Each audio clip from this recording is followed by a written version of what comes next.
सोने चांदी में जबरदस्त गिरावट का दौर जारी है और इस वक्त जब मैं आपसे बात कर रहा हूं तो चांदी का भाव 2,34,000 रुपए के नीचे आ गया है। मतलब ये कि गुरुवार की रिकॉर्ड ऊंचाई से चांदी के दाम 1,90,000 रुपए घट गए हैं।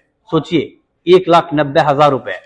गोल्ड में ऑल टाइम हाई से 1,80,000 के ऊपर गया था गोल्ड, वहां से गोल्ड के दाम घटकर 1,34,000 के नीचे आ गया है। मतलब गोल्ड में भी करीब करीब 48 से 50,000 रुपए की भारी गिरावट गुरुवार से अब तक में आ गई है।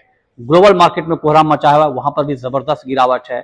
कुल मिलाकर जो अंदेशा हमने जाहिर किया था, जब हमने आपको अलर्ट किया था, वो अलर्ट बिल्कुल सही साबित हुआ है।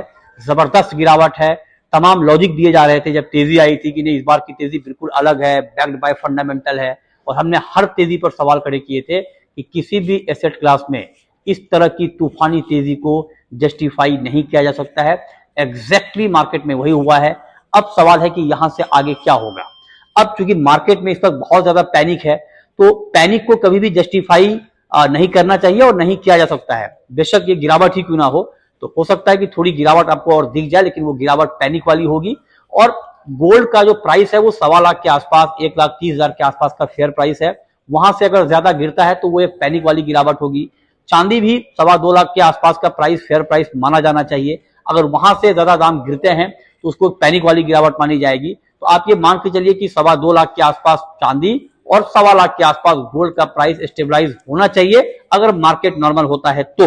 लेकिन अगर कुछ और उलटफेर हो जाए ग्लोबल मार्केट में, फिर तो भाव कुछ भी हो सकता है।